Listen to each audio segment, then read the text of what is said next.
players chatting about how tough it is to fight against guitars, right? So that makes you think that that's what we're going to be seeing a lot of going into the season. But because we haven't had a lot of players reporting their legends on Star.gg. Yeah. Please report your legends. Please. We're going to find out what everybody's playing because I'm curious to see how many players are going into the whole mindset of battle boots are the new norm for competitive Brawlhalla. But here we are with deffy against Ted. Now, we talked a lot about Ted in the pre-show, but deffy, interestingly, I don't even think in the top 1,000 of PR. I think it was he's a very new player when it comes to getting ranked in competitive Brawlhalla in general. He is PR 1,585. Wow. And he's found his way to this point, fighting a player who several people, not just me, are saying that Ted could top 3. So this is huge for deffy. The fact that they've made it a minute into this game, you saw deffy take an early lead when he was stringing Ted over on the left side of the stage. Yeah. Didn't have enough damage on him to find the KO on the side air ender on the spear, but he ended up getting Ted pretty much into the red here. Ted's going to open this one up, add some more damage. I'm a little bit surprised that didn't KO, Tazza. Yeah, side air from deffy here. Let's see if deffy can get the edge guard. He can. Okay, nicely done. Yeah, that first stock was a bit of a surprise to me from Ted because he uses that really unique hitbox of guitar Sarah where you get like diagonal spike and they're like, oh no, you're not going to be coming back from that a lot. But now we've got sword versus sword where deffy's actually been able to even things up. Ground pound, double ground pound. Ted can go for an edge guard here, and so far for both players, they have been getting their knockout confirms by having them just fall off the bottom of the stage from a good edge guard rather than just having enough knockback just to get the stock on its own. Ooh, that's big. And this might be another case of that, right? Because Ted's going to come back sweating. Dodge comes through. Haymakers him into the side of the wall, and Ted just barely can't touch. That's 2 stocks now that Ted just scrapes against the side of Apocalypse before falling down to his last stock. We've started to see, after yesterday and then now seeing that GC side signature to bounce off the wall, we've seen several players now really going for that bounce off the wall option rather than just like the GC side light towards the blast zone like we saw in the past. Like we saw Sandstorm really start doing a lot. Phazon was just doing that a lot as well. But that has seemingly, at least so far in the Winter Championship, has disappeared. He did it again, and then deffy is just going to fall. Nobody is being forcibly sent into the left blast zone or the right blast zone or the top. It's everybody falling off the bottom. Yeah, this is a really interesting matchup between both these players, actually, because the way that they're getting their knockouts, the strategy is the same. They're utilizing what you're talking about. Because in Brawlhalla, if you hit somebody against the stage, unless they're actionable, unless they can actually move their character, you're not getting your resources back outside of the one jump that you get from getting hit. And that the eternal dodge timer that's always taken away after your dodge is gone.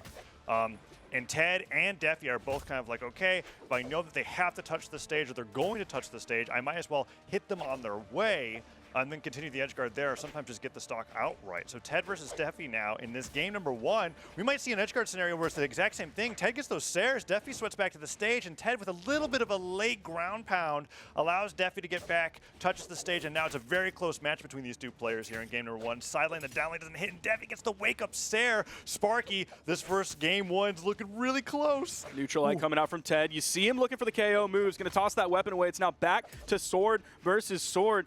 I would be willing to bet off of at least what we've seen so far that deffy is the better sword player so far between these two. Has the spear in hand, goes for the ground pound, takes game 1. This is already huge because we're also getting our daily login bonus, 100 gold! 100 gold, that dash, jump, ground pound, catch in Ted off guard for deffy to take game number 1. I know that Ted beat Sarme to get here, but I need you to check who deffy beat to get here. Okay, I'm gonna have to slow motion. That's so silly. What a game. That's so silly. And I think I know that yesterday was technically the first official Brawlhalla Esports broadcast, but for me that was the first time witnessing the really, really close game announcer fanfare there at the very end. Because if it's like if the game knows it's so close that it's like last hit both players, you're gonna get that unique fanfare there with the game with a tons of exclamation points. So we're back here, nice punish on that down signature coming out from Ted. As you take a look at who deffy took down to get deffy took down, let's see, LTN Pierre Chaw, Dan Corona to get into top 32. Okay, so and then now he finds himself against... And now, so Ted's going to be the first person that's really in his path here. So that's very interesting. So Ted coming in with that recovery, gets hit by the Nair. This is a really great start for deffy. And last time, Ted was able to take the lead barely with a really nice guitar Sair. But if deffy's not going to let that happen, this could just be a runaway 3-0 for deffy at this rate, because they're going back to Apocalypse, and it looks like deffy showed up all the weaknesses that he showed in Game 1. I think the pacing here is just really favoring deffy, because if you're a Qatar player, you're not really just looking for those one-hit, two-hits. I mean, statistically, the damage that you're going to do in a one-hit, two-hit option isn't going to be a lot for Qatars by design. They're quick. You need to be finding those strings. You need to be getting those dodge reads, baiting out those dodges, finding the chase after that to get those strings going. And Ted hasn't really been able to do that very well against deffy. Even the edge guards, you know, it's a hit here and there when his opponent is in high damage, so he finds the Sair for the KO. But nothing crazy so far from Ted's Qatars. Yeah, deffy opting to go for this hit-and-run sidelight style with the sword, which did get touched a little bit. Like, overall, I would say that, like, you're hitting 6 to 9 less damage than you were last year with sword sidelight like that. But he's still really effectively chipping away at Ted's armor because he's got such a huge stock lead. Ted finally gets a neutral win here that could lead to an edge guard, and I think that Sair will do it. Nice job babysitting the edge there. Evens the stocks 2-2. And this is where the Qatars could really shine, Sparky. If he's able to get a dodge out of deffy here, you could get quite a lot of damage off of sidelight, D-light, down air, just chaining that with Qatars until eventually you have your opponent off stage into an edge guard. But deffy's not even letting that opportunity arise. I'm feeling very little pressure from Ted's Qatars. Yeah. And I'm going to say the same thing with Sword, because when they were going Sword v Sword, I mean, deffy was really coming out on top with that. We haven't seen too much spear play from him other than like the ender of last game. Yeah. But I feel like whatever weapon deffy has in his hands, he kind of has the upper hand by far here against Ted. The pacing is definitely very slow between these two players. Yeah. You see deffy still has 2 stocks to his name, and we're over 2.5 minutes into this game. Well, deffy's doing a fantastic job with the position that he's in this game that he wasn't in last game, which is that he has such a huge lead now.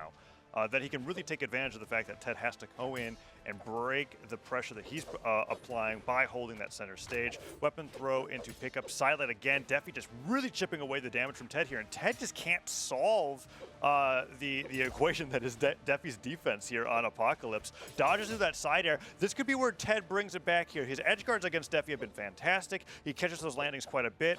Wall slip is about to activate there, and deffy does make it back to the stage. Falling Sairs from Ted aren't connecting, but weapon throw could lead into something. I don't think we're going to see that much. Just a jump side air. deffy went wide that time because he was worried about the corner guard that Ted was doing on the left side. Those D-lights, those neutral lights coming out. You saw him on the left side to get back on the stage. He had to go wide. He had to go deep into the push-off column very high until he could actually land on the stage. Just going over the corner, Ted's going to punish him every time there. That's what you saw him do on the right side as well, but Ted was ready for it. Dash jump side air for the KO. Yeah, Ted's, deffy tried to go for the same finisher that we saw in game number 1. Ted ready for it this time, but deffy with the double Sair.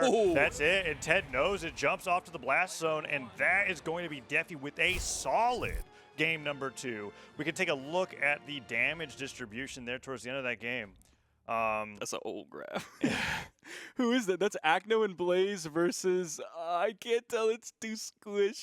That's a 2v2 graph up there. We got game 3 coming back up, and Ted and deffy are going to be headed with the same matchup going back to Apocalypse once again, which is a bit of a surprise to me because it really felt like deffy got his footing going into that game number 2, where like unless Ted had finally gotten enough damage to where he could put deffy off stage, deffy was in complete control. So let's see what Ted's got for us going into game number 3. Otherwise, this could be a 3-0 for deffy as we get probably the most unexpected matchup coming up after that in winner's quarters, which is Blaze versus deffy. That would be, I think very, very few people out there would predict that. I don't even know if deffy himself would have predicted that possibility, even his side included. But we do see a change coming out from Ted after last game. Of course, same character, same skin, same setup, all that stays the same. But where before he was doing more of his damage on Qatars, like the large majority of the damage on Qatars, last game he did 349 on sword, 15 unarmed, and 10 on Qatars. So he made the complete swap over to focusing. It was probably like a sidelight. Yeah, I was like, that had to have been like a string into nothing. While I was looking at you incredulously about those numbers, Ted does take the lead from deffy in the best way that he's done so far in the sets. deffy fighting back with the sword now with the silence, but already with that Qatar Sair coming through, tacking on more damage than he did in the last game, and he might just be realizing with that adaptation, right, it's just kind of like, okay, my gameplay suffered because I stayed so much on the sword, and he's going to be mixing that up here on the Asuri, although, man, what a great chase down from him. deffy. Look there at we that. Dash jump side air forces Ted to use the dodge early, sees the dodge is gone, and he knows that a gravity cancel sidelight's going to do it. We were talking about nice ways to edge guard unarmed or in general. One of them's hitting them in the side of the stage, but also it's just kind of like you don't need a move to knock out on its own. You could just be like, okay, all the resources are gone. I'll just take you down with a quick kick, and that's going to be it. Deffy evens things up right away. Starting to bring this one back. Still is a little bit behind. That could be a big opener. I'm very surprised that Deffy went for another ground pound rather than just sitting there and waiting for a dare option, for the possibility of a weapon toss down there to interrupt the recovery or anything like that. So a little bit of a misplay, but Deffy is going to take it in stride, keep it going, wrestle the lead back from Ted. I'll tell you what I like about Deffy's play, even though it ended up being a misplay there on the right side, is that Deffy was applying the pressure so quickly. He's playing so fast.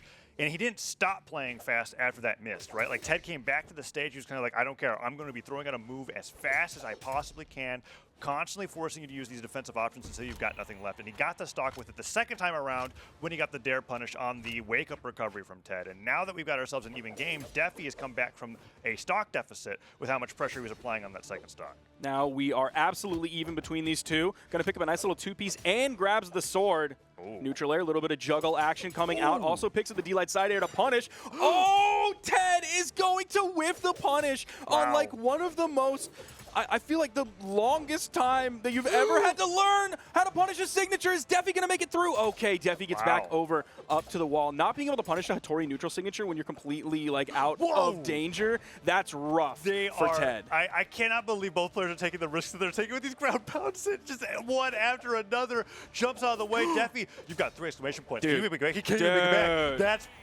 That is an amazing punish on the wall slip there, right? You get those 3 exclamation points. One Sair, you're in beads. You can't make it back. He drifts right off to the right of the side of the stage. An amazing job from Ted there in that game number 3, because there's a lot to punishing your opponent for getting into that wall slip, and part of that is don't let them hit you at all. That's the condition where it's kind of like if they hit you, it gets back to the point where it's like, okay, we're engaging off stage. If you can get to a point where they don't feel safe coming back to the stage, but they can't get any hits onto you as well, they're just going to end up losing strength and falling right off. And that's what happens to Deffy there in game number 3. And we're finally going over to a different terrain for game number 4 as we go over to Brawlhaven, where a neutral sig like that went unpunished last game does connect. We might be seeing some stocks flying in orange. Or if Ted gets the punish, we could see really in that moment, that one singular moment could be going either way now because we are on this smaller map. Deffy's going to start this one off with the spear, going to get punished after that whiff sidelight. Throws that weapon toss down to sort of cover his approach for landing. Down airs onto the stage. Now picks up the weapon. He wasn't too hasty on it.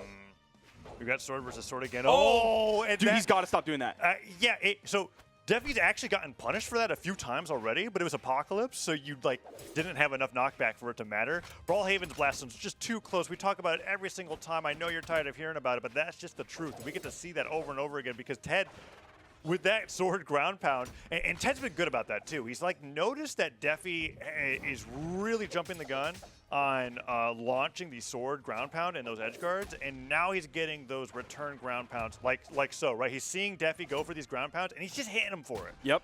Can you make the dodge back? He can't, so that's going to be the stock. Good edge guard from Deffy there, but still a bit of damage coming through from just letting those spear ground pounds fly for so long. I was going to say that maybe he can still get away with the spear ground pound, but as I said that, we saw Ted punish it exactly from below. Doesn't have a lot of coverage, right in the center of it. That's how you punish it, and he did that exactly with the unarmed recovery. We're seeing equal damage coming out from both of these players. We're about a minute and a half into this game. It's sword v sword. Deffy's been really focusing on the sword. It seems like Ted has also made that shift, though there is still some decent Katark damage coming out, about 100 on Katars to 262 for sword. Yeah, but sword definitely seems to be the primary focus, at least in this matchup. That neutral light sends Deffy off stage. Sweats, hits the Sair on the way back down. Babysit opportunity. Here goes the ground pound, and Ted does fall victim to that move this time around. Deffy with a much more well-placed ground pound covers the entire side of the stage from above.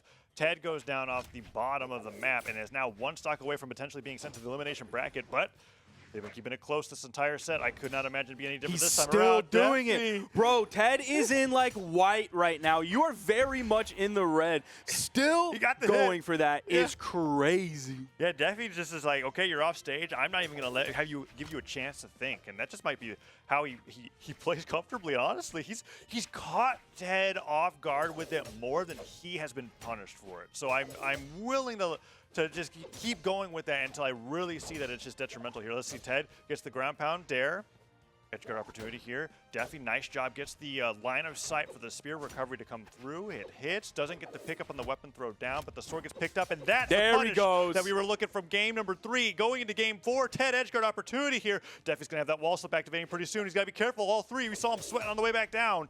He's gotta be really careful about letting that go, and that D-Light recovery means that Ted brings it to a game 5 on the verge of a reverse 3-0 as Deffy was just hits away from being able to knock Ted down in the elimination bracket. Now Ted seems to have really figured out the playstyle that Deffy's been going for. I don't really know what was happening with Ted that first game and that second game for him to go down 0-2. Like Deffy's playing solid, but my eyes don't see anything that strange, that out of the ordinary coming out from Deffy, other than just like solid Hattori play. We are seeing some mistakes with committing really hard with those very hard telegraphed ground pounds. But I mean, like you mentioned earlier, the win rate on that, the success rate on that, I'm still leaning in the favor of him continuing to do those ground pounds. We saw him pick up yet another one after he got punished for like 3 or 4 in a row. He was still able to pick up yet another one. Yeah.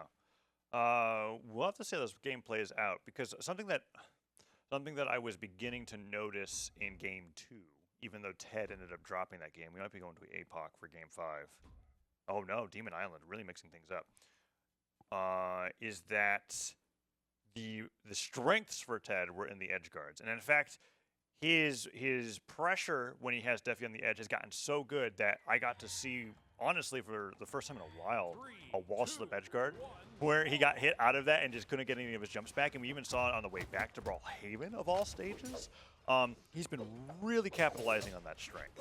And if Ted's even able just to, even if he brings it to a 50-50 like neutral win rate in center stage, if he continues having the massively higher success rate on these edge guards he's having over Deffy, I can easily see him taking this into a 3-2.